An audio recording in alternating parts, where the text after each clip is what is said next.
Hello, it's November 2nd, 2009. This week we're talking about cravings.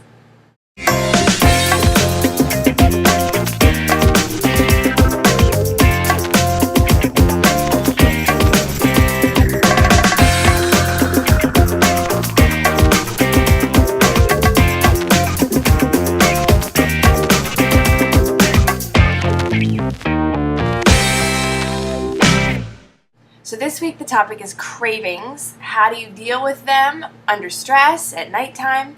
And I've got a couple ideas for you. When I get a really strong craving, and it happens less and less the more I eat raw, but it's been happening a lot lately as I'm trying to get back into raw, my body's like, no, what? Carbs and processed foods, and I'm having lots of cravings.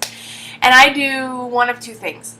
I either try to mask the craving and have something else, fill myself up with something else, which is tea, or I have another solution for myself, which usually works really well. So the first option would be teas, and I'm not going to go into huge detail about this because there's another video that you can go to about that.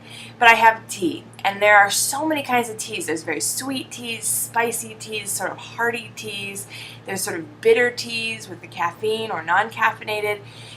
Decaffeinated. You can find so many different kinds. So if you're having a sweet craving, you can have a sweet tea. And if you're having a, you just want comfort food, sometimes having like a big spicy, robust tea, like a chai or something, will make you have that comfort feeling because it sort of feels like fall and warm and cozy. And, you can kind of find a tea to match any mood. I have a video on my blogtv account where I literally showed all the teas that I drink. So I'll put a link to that in the sidebar, and we won't go into detail any further. The other thing that I do for cravings is I'll have one specific food that's just going to be not that many calories.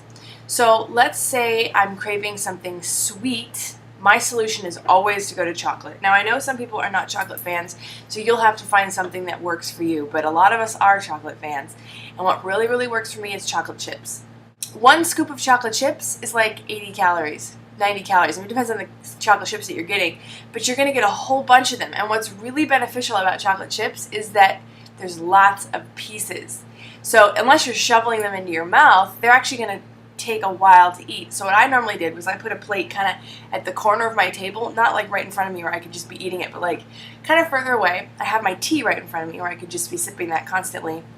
And then way over here, I'd just pick up a chocolate chip, I'd put it in my mouth, and I'd suck it until it was gone. No chewing was allowed. That was one of my rules. It just sort of becomes this long ritual of eating one chocolate chip at a time, which can extend over like a half an hour if you do it properly. And that will be, 80 calories, 90 calories, 100 calories? And it was like this half an hour chocolate fest. If I'm craving something salty, I usually go for homemade potato chips, and this is something I learned from Water Chicklet, who's not around right now because she's having a baby, but it is like the most amazing solution to a salt craving I've ever found. You take a potato, peel it, like a white potato, like a baked potato, and then with the peeler you shave off really thin slices that become potato chips, and you put them all on a plate, and then you cover it with salt, and I usually put on paprika for a little bit of a bite, but you could also do like pepper or, jalapeno powder, or you could get creative. I love just salt and a little bit of pepper and paprika. Do you see my new kitty? I think it's 3 or 4 minutes, but you put it in the microwave, and when they come out, they're super hot, be careful, but they're crispy, and you pull them off and they're like crunch, and they're really salty. They don't taste like potato chips, but they're delicious. You're going to be like 150, 200 calories in, and you're going to be eating potato chips and salt like all night long, and in the end you didn't eat that much salt and you didn't eat that many calories either. So those are my two favorite ways to fight cravings with food, is to do the drawn out chocolate eating or to do the potato chips. But I find that tea really helps, because most of the time when we're having a strong craving, we're actually craving something that we're not usually craving the thing that we're craving. Usually our body's just craving something and we're trying to identify it. Half the time it just means we're thirsty, and a lot of the time it just means that we want to be full, or we need something to just entertain ourselves. And so getting tea and preparing the tea and putting the stevia or whatever in the tea, it's sort of an activity, and then you have to drink the whole cup, and then when you're done you can make more tea, and it's like 0 calories, so why not?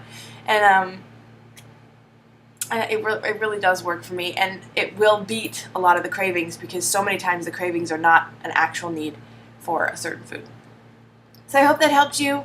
I hope that you are beating your cravings. This whole week is about our own tips and suggestions for curbing cravings. So I am really excited to see what everybody has to say because I can use as many suggestions as I can get right now as I transfer myself back into the raw food. I hope you all have a great week. Keep getting healthy, and I'll see you next Monday.